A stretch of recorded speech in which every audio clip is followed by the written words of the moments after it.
Mute कर ले ताकि कोई डिस्टर्ब नहीं हो, म्यूट कर ले। तो क्वेश्चन नंबर 4.15 हम पहले कर लेते हैं। कुछ स्टूडेंट लेट ज्वाइन करेंगे, आज उनकी मैथ की क्लास चल रही है। तो क्वेश्चन है 15 नहीं है 16 पहले करेंगे। A cricketer can throw a ball to a maximum horizontal distance of 100 metre.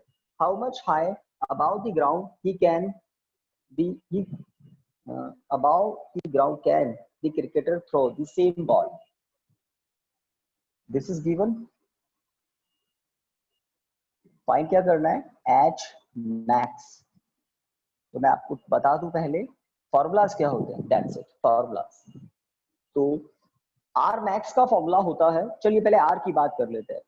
Projectile motion में हॉरिजॉन्टल रेंज क्या होती है, तो वो होती है u square sine 2 theta upon g. Agree? कल डेराइव किया था हमने फॉर्मूला। तो ये तो होता है जनरल फॉर्मूला, हॉरिजॉन्टल रेंज के लिए ये होता है जनरल फॉर्मूला। अब इसमें स्पेशल केस क्या हो जाता है, तो स्पेशल केस होता है at theta equal to 45 degree, at theta equal to 45 degree R becomes R max. कल मैंने टेक्निक के बारे में बात कर रहा था ना कि अगर कोई क्रिकेटर 45 डिग्री एंगल पर शॉट अप्लाई करे तो रेंज क्या होगी, मैक्सिमम, है ना। तो अगर हम कंडीशन अप्लाई कर दें तो आपको क्या मिलेगा, R max. R max equal to u square upon g. तो ये आर मैक्स का फॉर्मूला बन जाता है। रीजन साइन 2 थीटा की वैल्यू कितनी हो जाएगी, +1। कब, जब थीटा की वैल्यू कितनी पुट करोगे, 45 डिग्री। पहली बात तो आर मैक्सिमम होता है कब, जब एंगल होता है 45 डिग्री। तो आर मैक्स आपको 100 गिवन है, इसका मतलब 100 क्या है, यू स्क्वायर अपॉन जी की वैल्यू गिवन है आपको।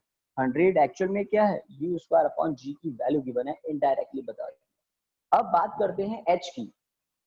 तो एच का जनरल फॉर्मूला क्या होता है ना, प्रोजेक्टाइल मोशन में कैपिटल एच का जनरल फॉर्मूला क्या होता है, तो वो होता है u square sine square theta upon 2g। True, check कर लेना तसल्ली से। Capital h equal to u square sine square theta upon 2g। ठीक है, अब बिकॉज कैपिटल एच का फॉर्मूला है, कैपिटल एच वर्टिकली अपवर्ड होता है, तो अगर आप किसी ऑब्जेक्ट को, बॉल को वर्टिकली अपवर्ड थ्रो करें तब कैपिटल एच की वैल्यू मैक्सिमम हो सकती है। सीधी सीधी बात, at theta equal to 90 degree, at theta equal to 90 degree. R के केस में थीटा था 45 डिग्री, तब आर मैक्सिमम मिलेगा क्योंकि हॉरिजॉन्टल रेंज है। थीटा के केस में अगर एंगल 90 डिग्री, एच के केस में अगर 90 डिग्री एंगल हो तब क्या हो जाता है, then h becomes h max. ठीक है, तब एच मैक्स क्या होगा, बताइए एच मैक्स का फॉर्मूला क्या बना।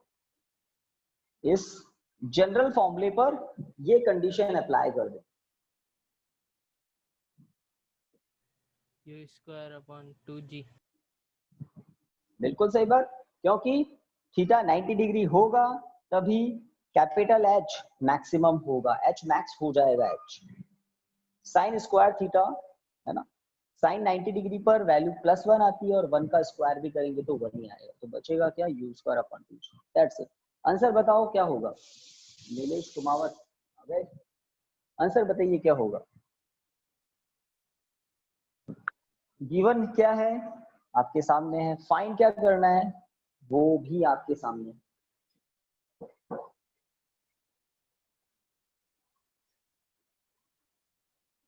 फिजिक्स तो खत्म हो गई, मैथमेटिक्स स्टार्ट होगी। तो गिवन क्या है, जी की वैल्यू क्या ले सर, कुछ भी नहीं, 50 मीटर नहीं, नथिंग। 50 मीटर आंसर है ना।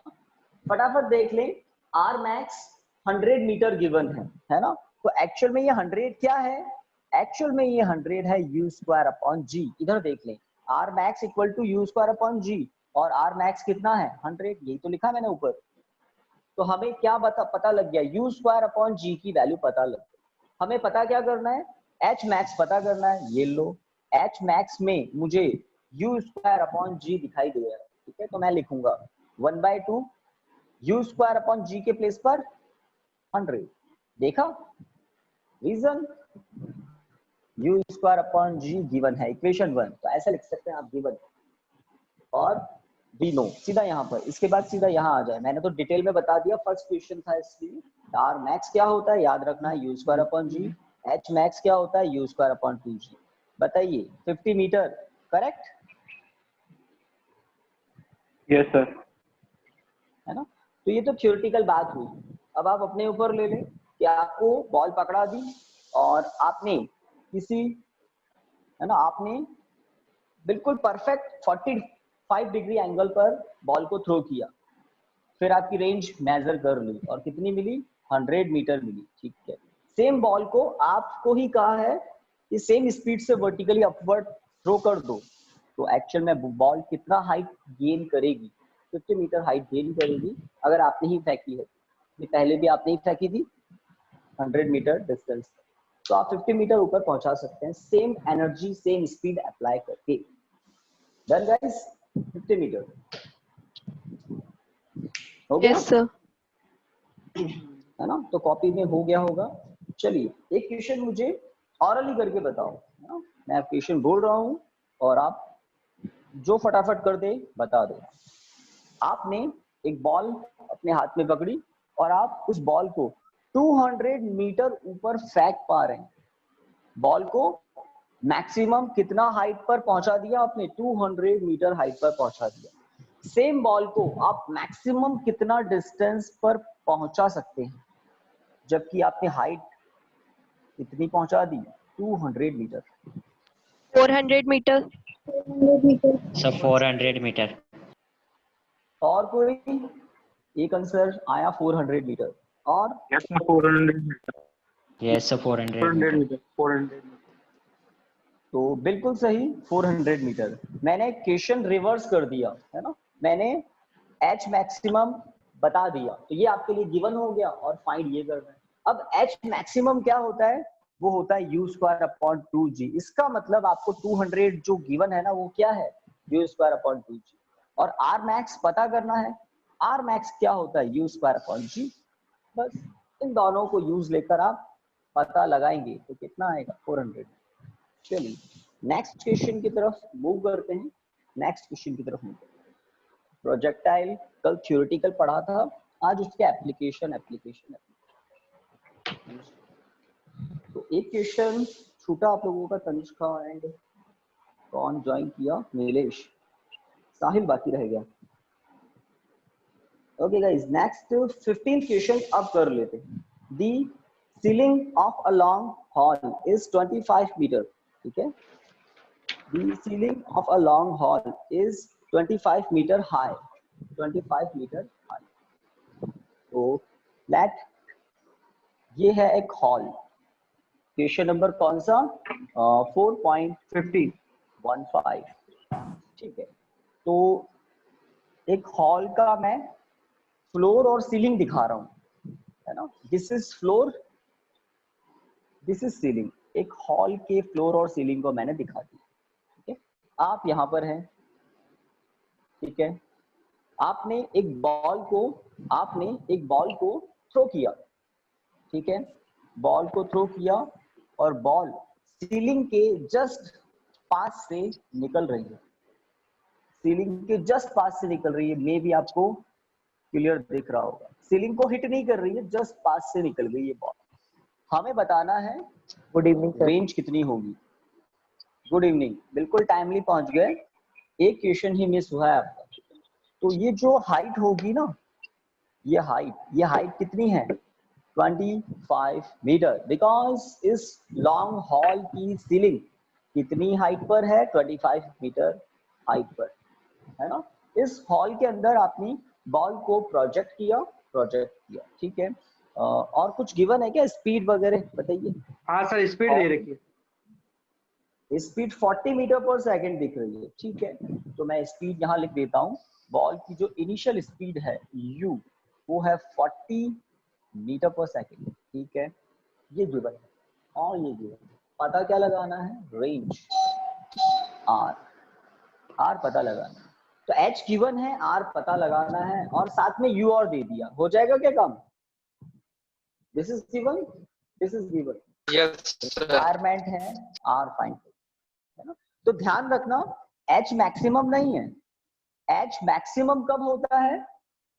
Eight 45 degree, h maximum, h maximum होता है कि 45 डिग्री पर? नो सर 90 होगा ना। हाँ बिल्कुल सही। तो इस एंगल पर h मैक्सिमम होता है और मुझे r के बारे में बोलना था। थीटा अगर 45 हो तब r क्या हो जाता है? r मैक्सिमम होता है। तो यहाँ पर एंगल 45 की बात कर ही नहीं रहा है क्वेश्चन। क्वेश्चन में दो ही बातें बताई है, दो ही इंफॉर्मेशन आपको दी है, एक रिगार्डिंग h और दूसरी रिगार्डिंग इनिशियल वेलोसिटी। चलिए r पता करते हैं। तो जनरल फॉर्मूले पर मुझे आना पड़ेगा, है ना? सॉल्यूशन जनरल फॉर्मूले पर आते हैं, ठीक है? तो we know h equal to, अच्छा क्वेश्चन है, ध्यान से समझना है आपको। We know h equal to what? u square sine square theta upon 2g, ठीक बात?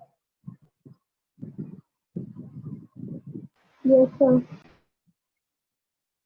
है ना? g की वैल्यू हम tan यूज लेंगे, tan मीटर पर सेकंड स्क्वायर। देखते हैं tan से काम होगा या इससे। चलिए h की वैल्यू 25, u स्क्वायर मतलब कितना हो जाएगा? सही है क्या गाइस? 1600, 40 का स्क्वायर 1600 होता है क्या? तो u स्क्वायर के प्लेस पर मैंने 1600 लिख दिया। ओके, थीटा नहीं पता, साइन स्क्वायर थीटा, और 2 इंटू 10, 2 इंटू 10 करें या 9.8 करें? कुछ बताया है क्या? बताइए, बुक में किसी के पास बुक है क्या? बिल्कुल स्टार्टिंग में क्वेश्चन नंबर नहीं 1 के सर। पहले इन्होंने यस सर। जी के बारे में लिखा हुआ है 9.8 मीटर पर सेकंड। अगर मुझे ऐसा एक्सरसाइज स्टार्ट हो रही है उसके पहले या वहीं कहीं लिखा हुआ है क्या? अगर बुक है तो देख ले फटाफट, जल्दी बताएं। सर क्वेश्चन बोलूं पूरा? क्वेश्चन नहीं, टेक्स्ट बुक में एक्सरसाइज स्टार्ट हो रही है ना, 4.1 क्वेश्चन, उसके ऊपर नहीं सर, नहीं लिखा नहीं हुआ। लिखा हुआ है ना? नो सर तो नहीं फिर है। हमारे ऊपर है, तो फिर हमारे ऊपर है हम क्या लेते हैं। ठीक है, ठीक है। तो यहाँ पर अगर मैं 9.8 लूं तो क्या होगा देखते हैं। चलिए वैल्यूज पुट कर दी। साइन स्क्वायर थीटा क्या होगा वो देखते हैं। साइन स्क्वायर थीटा क्या होगा? वो होगा 50 इंटू 9.8 अपॉन 1600। देखो क्रॉस मल्टीप्लाई 2 इंटू 25 50, 9.8 को प्रोडक्ट में लिख दिया। ठीक है, परफेक्ट स्क्वायर रूट हो रहा है क्या चेक करना पड़ेगा। तो यहां से 0 कैंसिल करते हैं पहले, ठीक है? 5 से कैंसिल होगा, Yes, sir.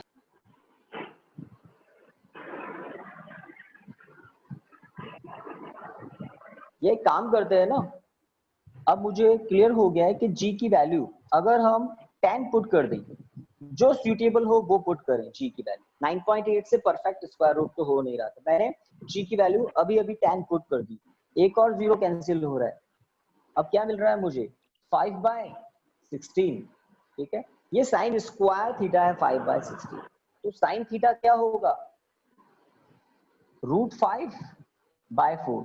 आप क्या सोचते हैं? ठीक है, sine theta Yes, sir. √5/4। Sir plus minus नहीं लेना? हाँ, प्लस माइनस नहीं लेना, इसमें न्यूमेरिकल वैल्यू होती है। ठीक है, एक और बात आपको बता दूं, साइन जो ट्रिग्नोमेट्रिक रेशियो है ना, उसकी वैल्यू 0 डिग्री से 180 डिग्री तक पॉजिटिव होती है, अगर आपको पता हो। साइन फर्स्ट क्वाड्रेंट में पॉजिटिव होता है, सेकंड क्वाड्रेंट में भी पॉजिटिव होता है, और प्रोजेक्टाइल मोशन में एंगल 90 डिग्री से ज्यादा होता ही नहीं। ट्रू? प्रोजेक्टाइल मोशन में मैक्सिमम एंगल क्या हो सकता है? 90 डिग्री, उससे ज्यादा एंगल हो ही नहीं सकता। ठीक है, तो इसका मतलब एक्यूट एंगल होते हैं थीटा, और इसलिए हम पॉजिटिव साइन ही लेते हैं। तो ये भी आपने अच्छी बात पूछ ली, ऑलवेज प्लस लेना होता है क्योंकि प्रोजेक्टाइल मोशन में थीटा एक्यूट एंगल होते हैं, मैक्सिमम 90 डिग्री हो सकता है या उससे कम।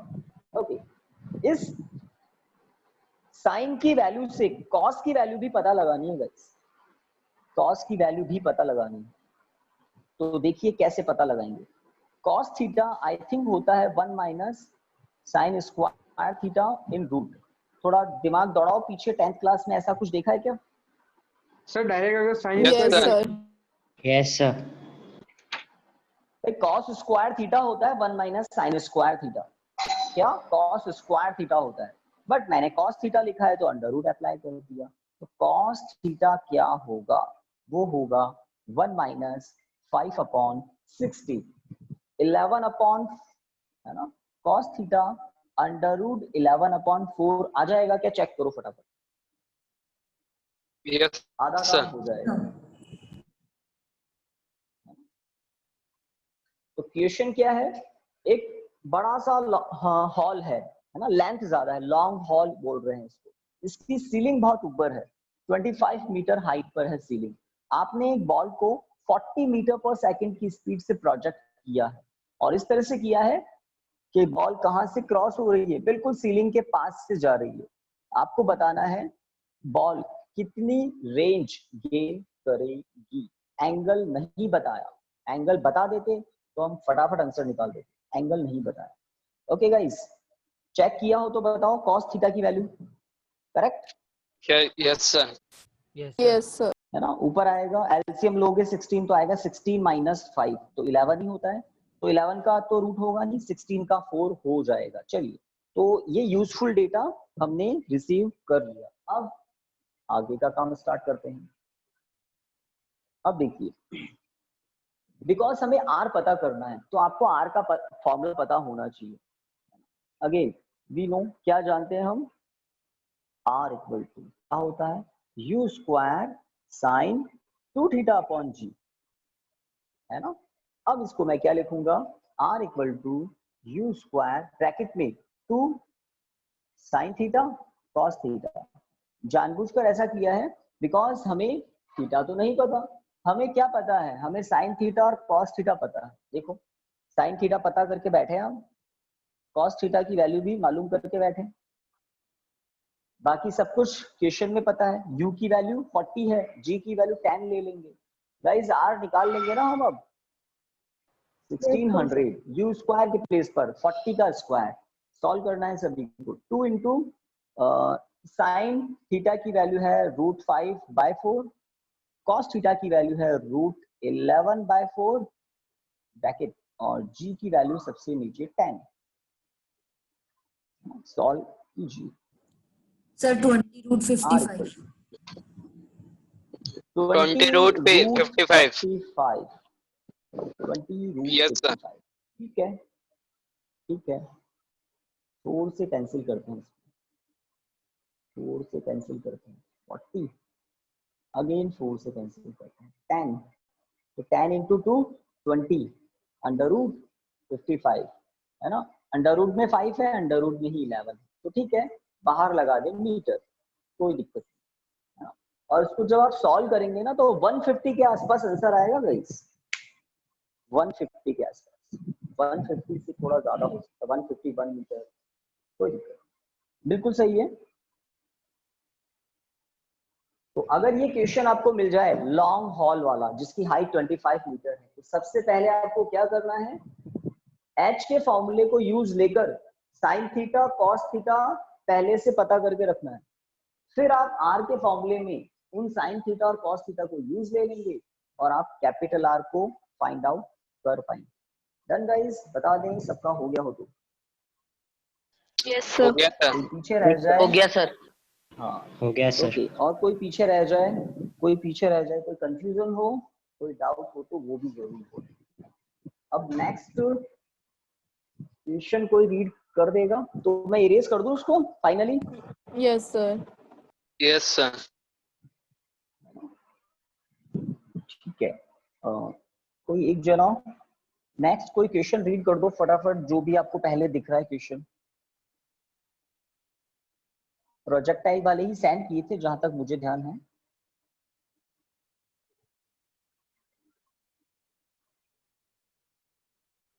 हाँ भाई, कोई रीड नहीं करेगा मतलब A hiker कोई भी एक क्वेश्चन। stands. सर मैं बोलूं? Okay, a A, hiker, hi- yes, a hiker, a hiker stands on the edge of a cliff 490 meter above the ground 490 meter above Sir. the ground। and yes, throws a बोलते stone. जाइए कोई कुछ। Sir ठीक है, हाँ बोलो ना, कोई कुछ कह रहा है। सर 4.10 हो चुका है सर। ये हो रखा है, हो गया क्या सर? पता नहीं, नहीं ये नहीं नहीं हुआ सर, है। ये एग्जांपल 4.8 है। कुछ और याद आ रहा होगा।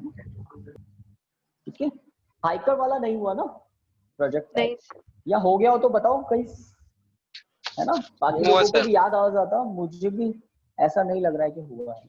तो एक हाइकर है कि एक पर्सन जो है ना थोड़ा सा इधर उधर घूमता रहता है आउटसाइड दी सिटीज। ओके, तो ये किसी क्लिफ पर है। अब क्लिफ क्या होता है, जैसे ये सी एरिया है, यहाँ पानी ही पानी है, और यहाँ पर एक रॉक है बड़ी सी, बिल्कुल, है ना, लाइक अ बिल्डिंग। ठीक है, एक रॉक है और उसके बिल्कुल हाइट पर, टॉप पर ये हाइकर खड़ा है, और इसने क्या किया, हॉरिजॉन्टल डायरेक्शन में एक स्टोन प्रोजेक्ट किया है। उसकी स्पीड बता दो guys, x, 15 meters per second.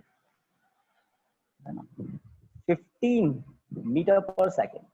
Horizontal direction में स्पीड 15 मीटर पर सेकेंड है, और क्लिफ की हॉरिजॉन्टल ग्राउंड से हाइट, सी लेवल से हाइट 490 मीटर है। आपको बताना है वो स्टोन जब ग्राउंड को हिट करेगा या सी लेवल पर पहुंचेगा, उस मोमेंट पर उसकी वेलोसिटी क्या होगी, मैग्नीट्यूड ऑफ स्पीड क्या होगा, है ना। तो सोचिए क्या होगा, एक मिनट। टाइम भी फाइंड करना है। चलिए, मतलब टाइम, मतलब जब वो ग्राउंड को हिट करेगा स्टोन, तब वो टाइम, Like वो letting moment. the resistance, find the time taken हाँ बिल्कुल by the ठीक है। stone to reach the ground. ax 0 होता है, ay की वैल्यू g होती है। सब जानते हैं कि स्टोन को अगर हॉरिजॉन्टल आप प्रोजेक्ट कर दें तो वो हॉरिजॉन्टल नहीं जाएगा, ग्रेविटी उसका पाथ कैसा कर देगी, ऐसा कर देगी। ग्रेविटेशनल एक्सेलरेशन अपना इफेक्ट दिखाएगा और स्टोन का पाथ कर्व हो जाएगा, और एक मोमेंट आएगा जब वो ग्राउंड को हिट करेगा। अगर सी है तो वाटर को हिट करेगा। ठीक है, जब भी वो ग्राउंड को या वाटर को हिट करेगा, उस मोमेंट पर टाइम कितना हो चुका होगा ये पता करना है, और स्टोन की फाइनल वेलोसिटी क्या होगी ये पता करना है। मुझे पता है हॉरिजॉन्टल वेलोसिटी तो चेंज नहीं होती। आप क्या सोचते हैं इसके बारे में? Yes sir. रीजन ये रहा, लिखा हुआ भी है, हॉरिजॉन्टल डायरेक्शन में कोई एक्सेलरेशन प्रेजेंट नहीं है। That is why the horizontal speed remains same throughout the whole motion, but initially vertical velocity 0 है।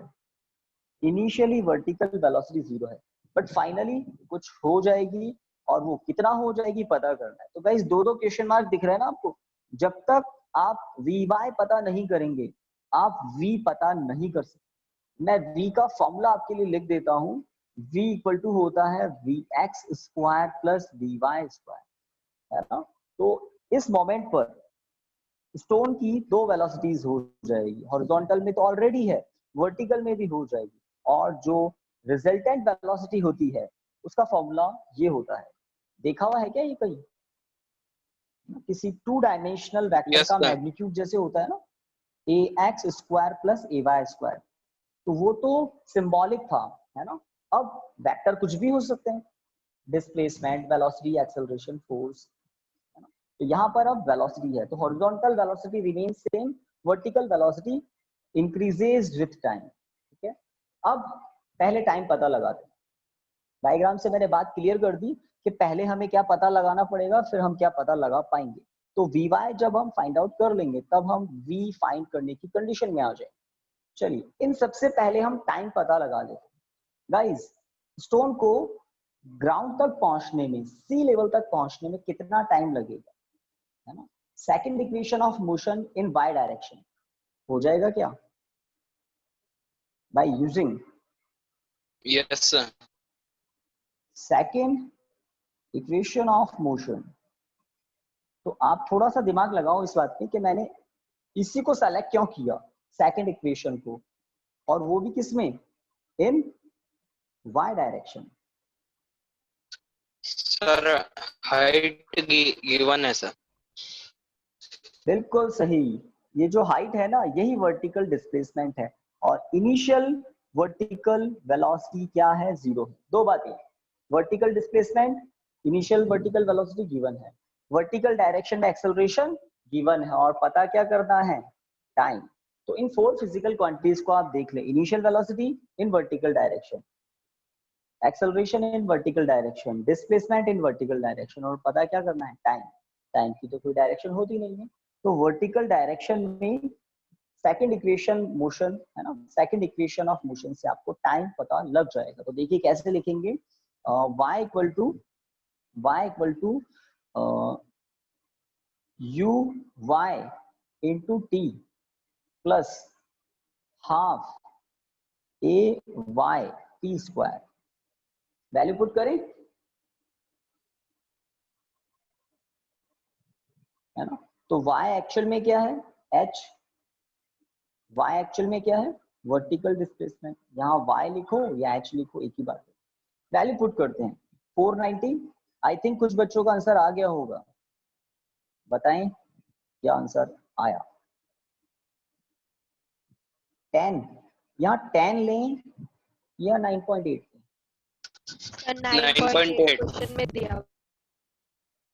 अच्छा हाँ, क्वेश्चन में दिया है ना, तो हमें थोड़ा सा ओबीडियंटली उसी को पुट करना है, अपना सर दिमाग 10 आ रहा है।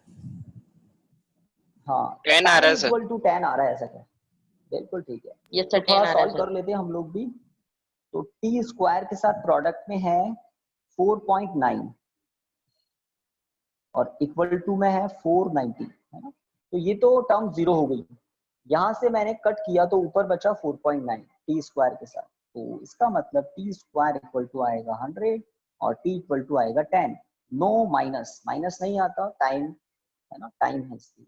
सेकेंड, ओके, पहला काम हो गया 10 सेकेंड। अब बताइए गाइस, वी वाई क्या होगा, जब आप वी वाई पता लगा लेंगे तो आप वी पता लगा लेंगे। अब वी वाई के लिए मैं क्या करूं, किस डायरेक्शन में कौन सा इक्वेशन यूज दूं, पहला काम तो हो गया। Sir, first first equation of motion direction. In y direction, Y direction. First equation of motion in y direction बोल रहे हैं। ठीक बात, हो जाएगा क्या काम। अब हमारे पास टाइम अवेलेबल है, टाइम है हमारे पास 10 सेकेंड, टाइम फाइंड आउट कर लिया है हमने 10 सेकेंड। एक तो ये इनिशियल वेलोसिटी हमें पता है, फाइनल वेलोसिटी फाइंड करनी है, और एक्सेलरेशन भी पता है 9.8, जी की वैल्यू यूज लेंगे। तो by using first equation of motion in y direction, है ना, by using first equation of motion in y direction, v equal to u plus 80। तो आई थिंक आंसर आ गया होगा आप लोगों के पास। 90 98. सर AY ये लीजिए 9.8 9.8 तक के, 8 मिनट ताकि आपका आंसर बिल्कुल ठीक है।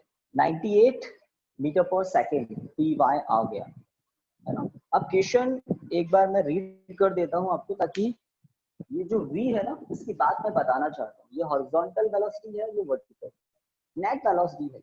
एक्चुअली ये समझ लो v के कंपोनेंट है ये vx और vy। तो vy हमने पता कर लिया, vx आपके सामने है। क्वेश्चन की लैंग्वेज क्या है वो एक बार और मैं रीड कर देता हूँ, बेटर रहेगा। क्वेश्चन नंबर है 16। ये कौन सा क्वेश्चन इधर पे है, ये एग्जाम्पल नंबर 4.8 है ये, ठीक है। Neglecting air resistance, find the time taken by the stone to reach the ground, 10 second आ गया, and the speed with which it hits the ground। तो किस स्पीड से स्टोन ग्राउंड को हिट करेगा, वो होती है v, है ना, वो होती है v। तो मैग्नीट्यूड है वेलोसिटी का v, पता कीजिए कितना आ रहा है। वैल्यू पुट कर देते हैं यहाँ पर।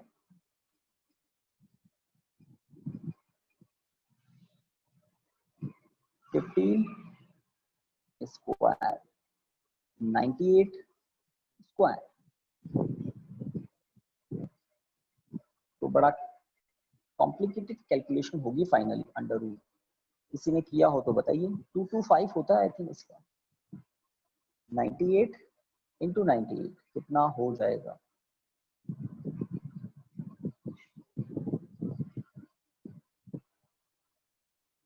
ओके,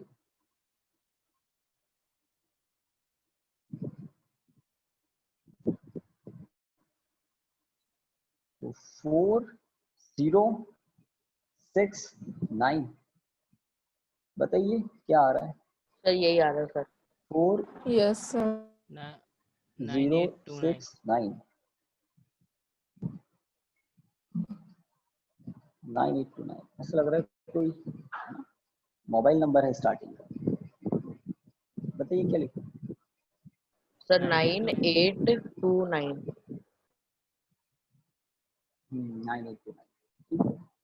स्क्वायर रूट किया हो तो वो भी बता दो।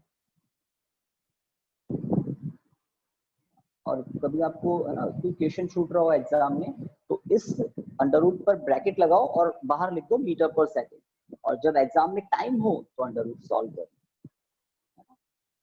अगर अभी कर दिया हो तो बताइए। सर 99 हाँ बोलो। 99.14।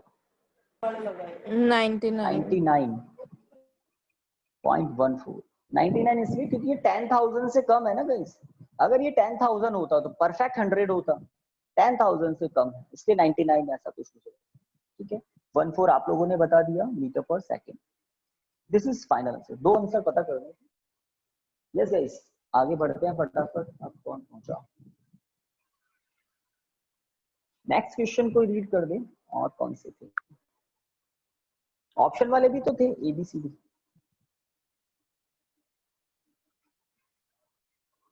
जो पहले दिख जाए वो रीड कर दें।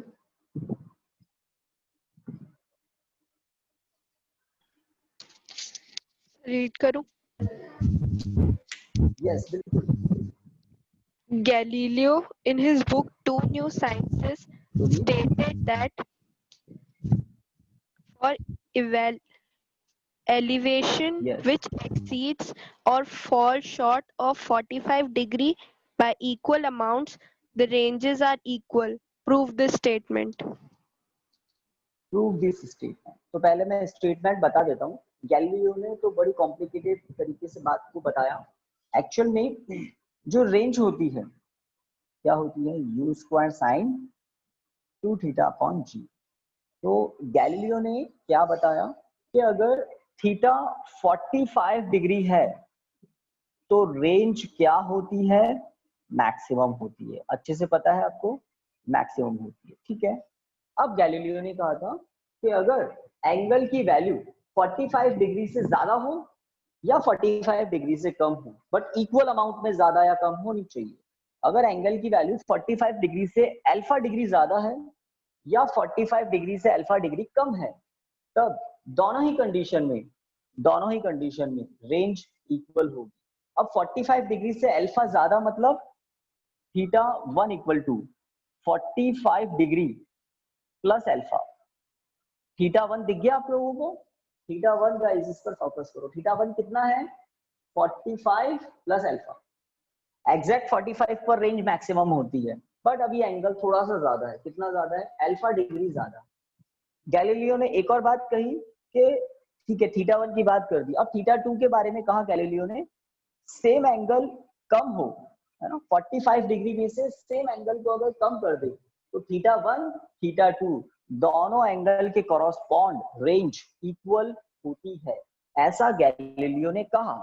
ठीक है, गैलीलियो ने तो कह दिया, अब हमको प्रूफ करना है, अभी करते हैं। चलिए, एग्जांपल नंबर कौन सा है? 4. जो भी हो बताइए। 4.7 है। ठीक है, हम क्या जानते हैं? वी नो, वही formula we no.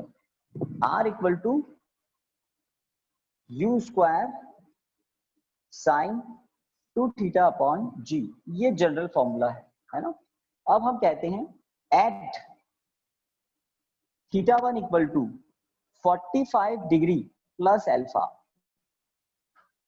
R1 equal to U square sine 2 theta 1 upon G। Guys ध्यान से देखो, ये तो जनरल फॉर्मूला है, इसमें मैंने थीटा की वैल्यू थीटा 1 पुट की है, ठीक है। अब थीटा 1 क्या है वो देख लो, U square sine 2 bracket 45 plus alpha upon G। देखो थीटा 1 के प्लेस पर 45 प्लस अल्फा, सबको दिख गया, थीटा 1 के प्लेस पर 45 प्लस अल्फा। तो बस थोड़ा सा एग्रीमेंट दे दें। Yes sir. Yes sir. Galileo ने क्या कहा था वो दिमाग में फिट कर लो, क्वेश्चन क्लियर होना ही इंपॉर्टेंट है, बस क्वेश्चन क्लियर होना। गैलीलियो ने कहा था कि एंगल की वैल्यू 45 डिग्री से थोड़ा सा ज्यादा करो या थोड़ा सा कम करो, जितना ज्यादा कर रहे हो उतना ही कम करो, दोनों केस में रेंज सेम आएगी। अगर इस केस में थीटा 1 के केस में रेंज R1 है, थीटा 2 के केस में रेंज R2 है, तो गैलीलियो ने कहा था R1 इक्वल टू R2 ही होगा, और हमें प्रूफ करना है कि R1 इक्वल टू R2 ही होगा। अभी तो हम R1 पता करते हैं, R1 इक्वल टू क्या होगा, तो U square sine 90 plus 2 alpha. थोड़ा सा देखिए और बताइए, 2 को प्रोडक्ट कर दिया अंदर, 90 प्लस 2 अल्फा। Yes sir. जल्दी बताइए, sine 90 plus 2 alpha equal Cos to 2 क्या अल्फा। होगा? Cos 2 alpha. बाकी लोग sine 90 plus theta cos theta होता है क्या पॉजिटिव? Yes sir. है ना, तो सभी को पता होना चाहिए। वो जो आप क्वाड्रेंट वाली बात पढ़ते हैं ना 9th 10th में, ऑल स्टूडेंट टेक कॉफी, तो फर्स्ट क्वाड्रेंट सेकंड क्वाड्रेंट में साइन पॉजिटिव होता है। तो ये कौन सा क्वाड्रेंट है? Second quadrant, 90 plus 2 alpha.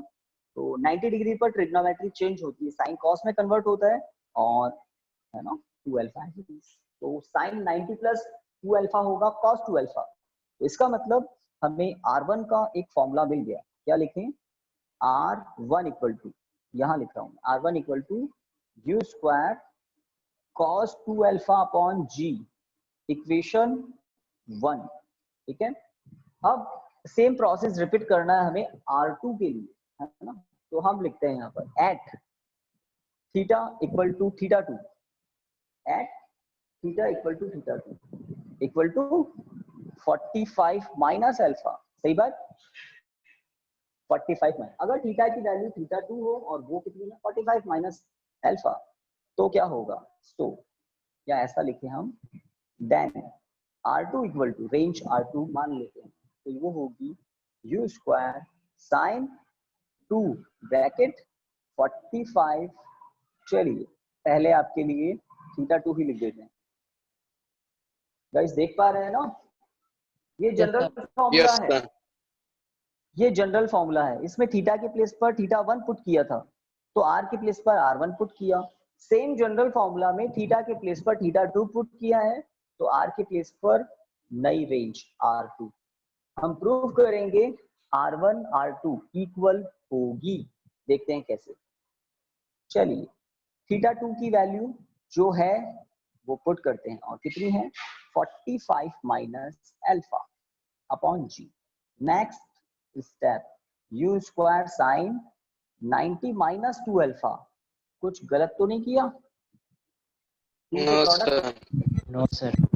45 into 2 90 है ना। Sine 90 minus 2 alpha, sine 90 minus 2 alpha cos 2 alpha. इसमें तो ज्यादा सोचना ही नहीं है, साइन 90 माइनस थीटा सब जानते हैं cos थीटा होता है, बस यहाँ पर 2 अल्फा है तो 2 अल्फा हो गया। Equation 2 hence proof. इक्वेशन 1 को देखो, इक्वेशन 2 को देखो। Yes sir. Equation 1 and 2, R1 equal to R2, hence proved from equation 1 and 2.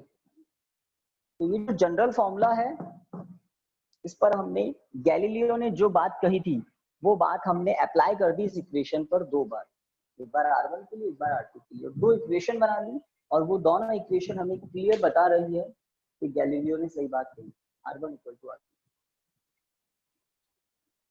तो बुक में थोड़ा सा कॉम्प्लिकेटेड तरीके से किया हुआ है, पैराग्राफ बना दिया उन्होंने, पता नहीं।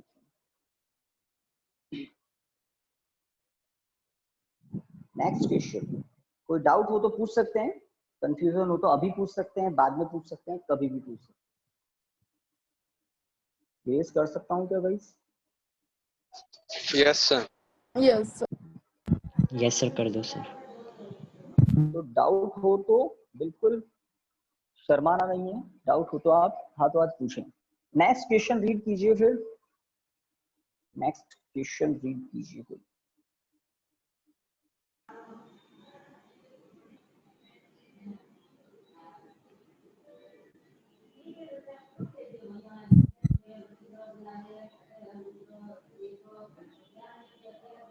A body in a projected horizontally okay, from the top of a tower with the initial velocity 18 meters per second. It hits the ground at the angle 45 degree. What is the vertical component of velocity when it strikes the ground? Okay, तो 18 metre पर second की Options भी हैं sir horizontal इसके अंदर। Speed से किसी, हाँ एक मिनट, किसी टावर की हाइट कितनी है?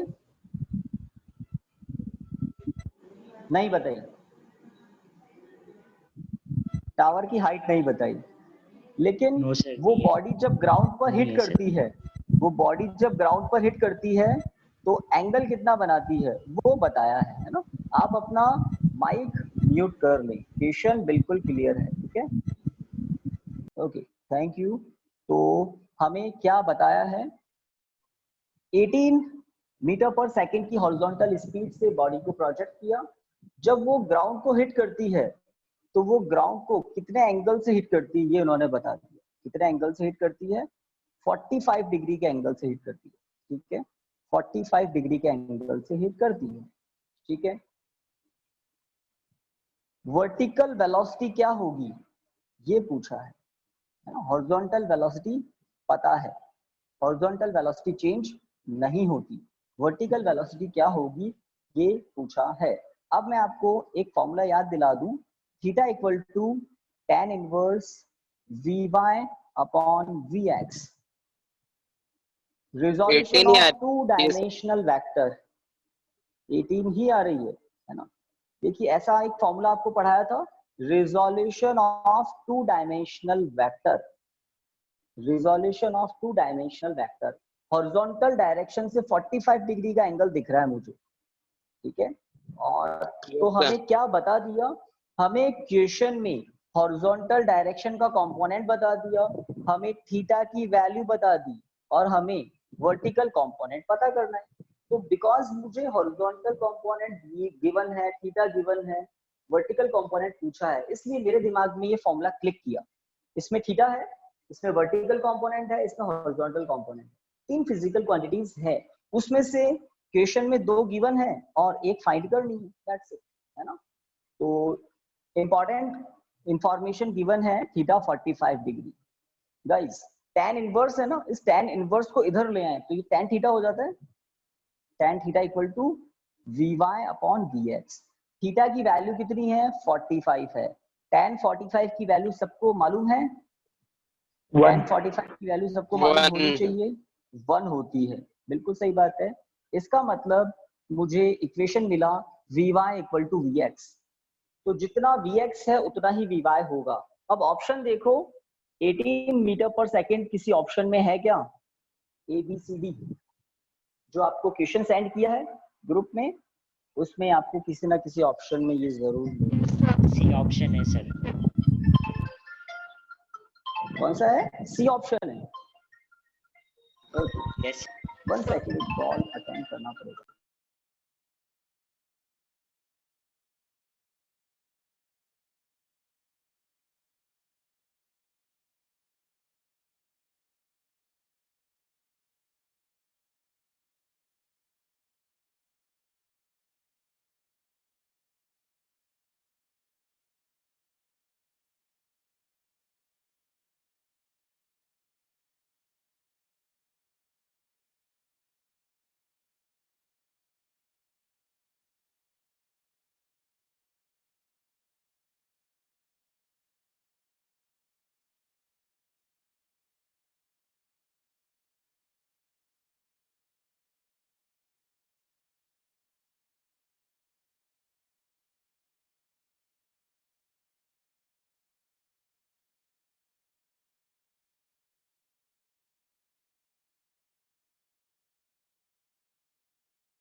यस स्टूडेंट, आवाज आ रही है? Yes, sir. ओके, एक कॉल आ गया था तो अर्जेंट मीटिंग में जाना होगा। तो गाइस कितने क्वेश्चन बाकी रह गए? 2 3 कितने? एक सर। देखो 1. सिंगल, सर 2 रह गए शायद। तो वो 2 है ना। चलिए मैं देख ही लेता हूँ कौन सा क्या है। काफी सारे तो कर लिए इसका मतलब। यस, 2 क्वेश्चन है उसमें, एक ग्रुप में है, 2 क्वेश्चन है। A body is projected horizontally from the top of a tower with initial velocity, ये तो हो गया, सी आंसर है। projectile can have a same range r for 2 angles of projection, ठीक है। if t1 and t2 be the time of flight in the 2 cases, then the product of the 2 times of flight is directly proportional to, है ना। तो t1 time of flight है, t2 time of flight है ना। तो आपको एक information में दे देता हूँ, क्वेश्चन अच्छा है ये। इसमें भी 4 ऑप्शन है कि t1 इंटू t2 है ना, t1 इंटू t2 किसके प्रपोर्शनल होगा। 4 ऑप्शंस आपको बता देता हूँ क्या क्या है। एक है t1 into t2 is proportional to r, a option. t1 into t2 is proportional to 1 upon r, दूसरा option. t1 into t2 is proportional to 1 upon r square, और last option t1 into t2 is proportional to r square। ये ABCD option है। अब हमको क्या information होनी चाहिए वो सुनिए। ओके गाइस, आवाज आ रही है सभी को? Yes, sir. Yes, sir. Yes, sir. है ना। हमें ये पता होना चाहिए कि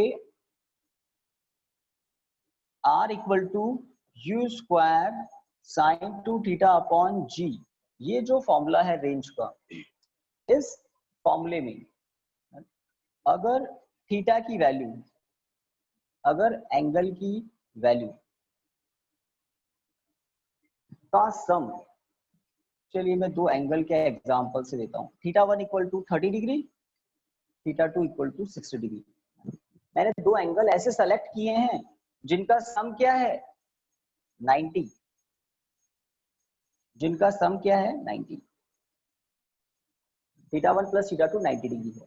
तो अगर हम इस फॉर्मूले में थीटा की वैल्यू 30 डिग्री पुट करें, इस फॉर्मूले में थीटा की वैल्यू 60 डिग्री पुट करें, आपको रेंज सेम मिलेगी। तो एक नई इंफॉर्मेशन बता रहा हूं, एक न्यू इंफॉर्मेशन आपके सामने है कि उन 2 एंगल से रेंज सेम आती है जिनका सम 90 डिग्री हो, जिनका सम 90 डिग्री हो। अभी अभी हमने प्रूव भी किया था गाइस, वो गैलीलियो वाली जो बात है ना, वही बता रहा हूं मैं अलग तरीके से।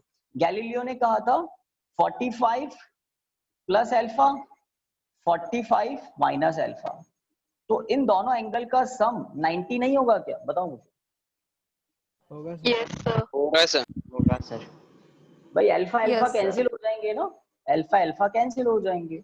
तो अगर अल्फा की वैल्यू 15 डिग्री हो तो यहाँ से आ जाएगा 60 डिग्री, यहाँ से आ जाएगा 30 डिग्री।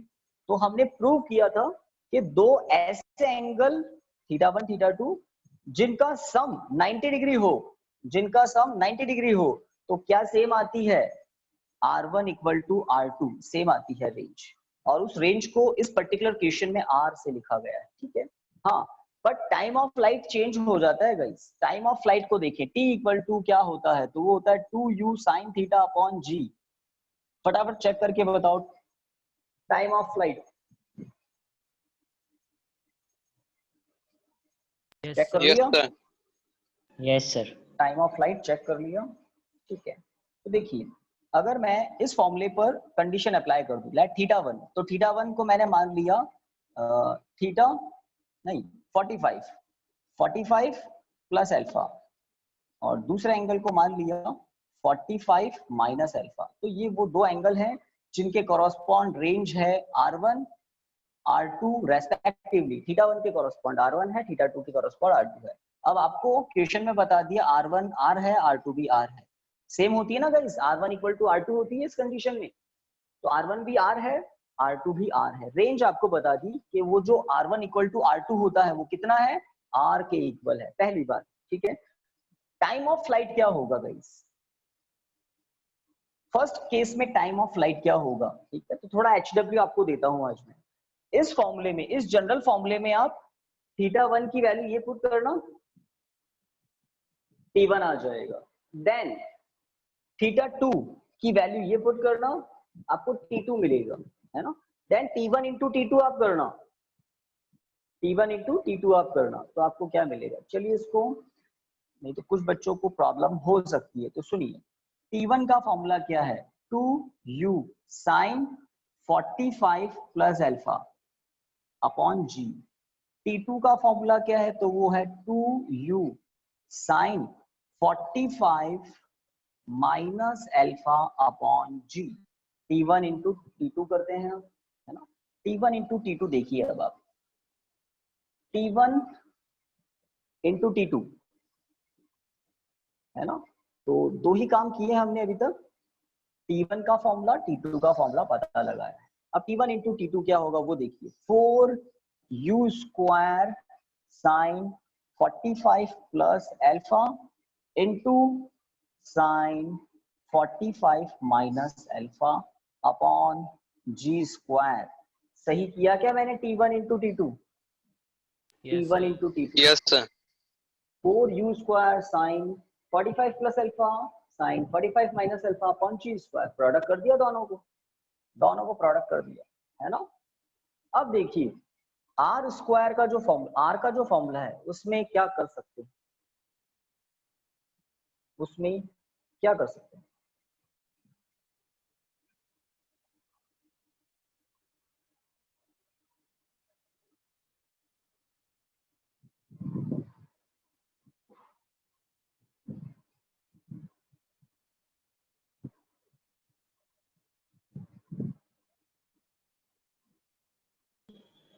तो देखिए यस आर सर। का जो फॉर्मूला है ना, tan 2 थीटा। उसमें अगर मैं वैल्यू पुट करूं, थीटा पुट करूं, तो क्या मिलेगा, देखिए कॉस अल्फा मिलेगा। पता लग रहा है किसी को, थीटा की वैल्यू अगर हम पुट करें, क्या 45 प्लस अल्फा या फिर 45 माइनस अल्फा, दोनों ही केस में आपको क्या मिलेगा, कॉस अल्फा मिलेगा। Sine 90 plus alpha yes cos sir. Alpha होता है, साइन 90, अच्छा 2 अल्फा होगा वो, है ना। तो कॉस 2 अल्फा मिलेगा, ठीक है। तो मैंने रेंज के फॉर्मूला से अब समझ लिया कि R इक्वल टू क्या होगा, तो R इक्वल टू होगा u square sign u square cos 2 alpha upon g, ठीक है। अब आपको यहाँ ट्रिग्नोमेट्रिक फॉर्मूला यूज देना पड़ेगा, ट्रिग्नोमेट्रिक फॉर्मूला, एक ट्रिग्नोमेट्रिक फॉर्मूला यूज लेना होगा।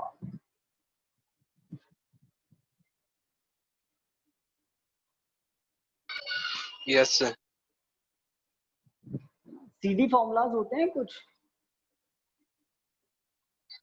साइन सी साइन डी, इसको कन्वर्ट करना पड़ेगा गाइस, आर का फॉर्मूला बनाना पड़ेगा। क्या किया जाए कि T1 T2 का प्रोडक्ट, ये जो हमारे सामने है, इसमें कुछ ऐसा एक्सप्रेशन दिख जाए कि हमें आर पता लग जाए, आर।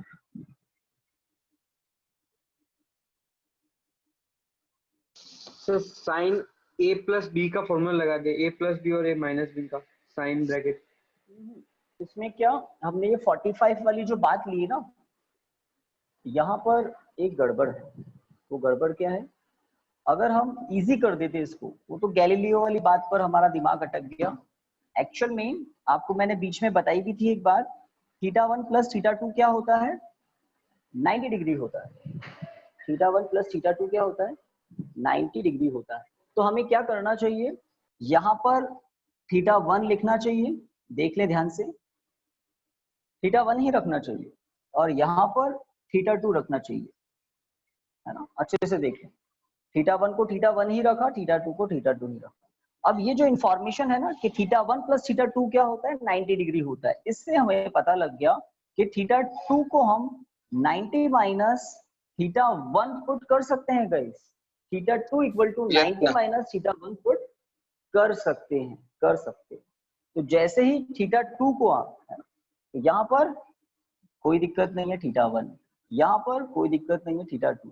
अब थीटा 2 को हम क्या पुट कर सकते हैं, उससे काम आगे बढ़ेगा। तो T1 into T2 equal to 4u square sine theta 1, ये g square as it is, और यहाँ पर साइन थीटा 2 के प्लेस पर 90 माइनस थीटा 1। ध्यान से देखो 90 माइनस थीटा 1। अब ये 90 माइनस थीटा 1 क्या होता है, cos थीटा 1 होता है। cos theta 1 cos theta 1 4u square sine theta 1 cos theta 1 upon g square, है ना। तो यहाँ पर एक इंफॉर्मेशन जो आपको बताई थी ना, गैलीलियो को ज्यादा याद कर लिया इसलिए एंगल गैलीलियो वाला हमने यूज दे लिया, बल्कि हमें ध्यान क्या रखना है कि थीटा 1 प्लस थीटा 2 क्या होगा 90 डिग्री, और थीटा 1 प्लस थीटा 2 90 डिग्री है, तभी आपको रेंज सेम मिलेगी R1 इक्वल टू R2। तो हमने काम ले लिया, तो ये फॉर्मूला काम आ रहा है, theta 1 plus theta 2 equal to 90 degree. तो थीटा 2 इक्वल टू मैंने लिख दिया 90 माइनस थीटा 1। अब 2 साइन थीटा कॉस थीटा क्या होता है, साइन 2 थीटा। तो ध्यान से देखें 2u square sine 2 theta 1 upon g square. क्या किया मैंने, ये 4 दिख रहा है ना, इस 4 को लिखें 2 इंटू 2, 2 इंटू 2, तो एक 2 तो बाहर है, एक 2 इन दोनों के साथ, साइन थीटा 1 साइन थीटा 2 के साथ। तो 2 साइन थीटा कॉस थीटा क्या होता है, साइन 2 थीटा, थीटा 1 दिख रहा है आपको। तो अब इस फॉर्मूले को ध्यान से देखें, आपको इसमें आर स्क्वायर दिखाई देगा, इस एक्सप्रेशन में आर स्क्वायर दिखाई दे रहा है मुझे। U square sine 2 theta, u square sine 2 theta 1 upon g, u square sine sir दिख रहा है सर अपॉन जी, है ना। तो 2 को छोड़ दें, एक जी को छोड़ दें, और ये क्या है आर स्क्वायर। नीचे देखो जी स्क्वायर है, एक जी बच गया, एक 2 एक्स्ट्रा है ऊपर, वो 2 भी बच गया। तो ये 2 अपॉन जी तो क्या है, एक कांस्टेंट है, तो कांस्टेंट को हटा दें तो T1 into T2 is proportional to क्या होगा, आर स्क्वायर नहीं होगा, आर होगा, R होगा ना तो sir. T1 into proportional to r होगा। तो इसलिए मैंने इसको HW में नहीं छोड़ा, कुछ अर्जेंट वर्क था तो हमने इसको थोड़ा रैपिडली किया। इसी को थोड़ा सा ना मे बी ये वाली बात से हम थोड़ा सा कंफ्यूज्ड हुए, बट हमने इसको यूज नहीं लेकर हमने इन दोनों का सम 90 होता है इस बात को यूज लिया, तो हमारा काम थोड़ा इजी हो गया। सर 2/g को आपने नेगलेक्ट ओके कैसे गाइस, कर तो दिया सर? 2/3 को 2/g जी को नेगलेक्ट कहाँ किया गाइस, ये कांस्टेंट है ये सर। प्रोपोर्शनलिटी सिंबल है, ये प्रोपोर्शनलिटी सिंबल, ये प्रोपोर्शनलिटी सिंबल है, और 2 अपॉन जी कांस्टेंट टर्म है ना। तो आपने सुना होगा ना कि प्रोपोर्शनलिटी सिंबल हटाने के लिए कांस्टेंट अप्लाई करते हैं, प्रोपोर्शनलिटी सिंबल हटाने के Yes, लिए sir. इक्वल टू को लाने के लिए कांस्टेंट अप्लाई करते हैं ना। तो ये उल्टा है, ये उल्टा प्रोसेस है। अभी तो आप बहुत चीजें सीखेंगे धीरे धीरे, ये उल्टा प्रोसेस। तो ठीक है, क्वेश्चन ये कह रहा है कि T1 इंटू T2 किसके प्रोपोर्शनल होगा, R के प्रोपोर्शनल होगा। ऑप्शन में था कहीं R, है ना। तो ये कॉम्पिटिटिव एग्जाम्स में ऐसे क्वेश्चन आते हैं, एनसीईआरटी में तो नहीं मिलेंगे आपको ऐसे question. Okay guys, thank you आज के लिए यहीं तक। Thank you students, good night. Thank you sir. Thank you, Thank you, sir. sir. Okay okay.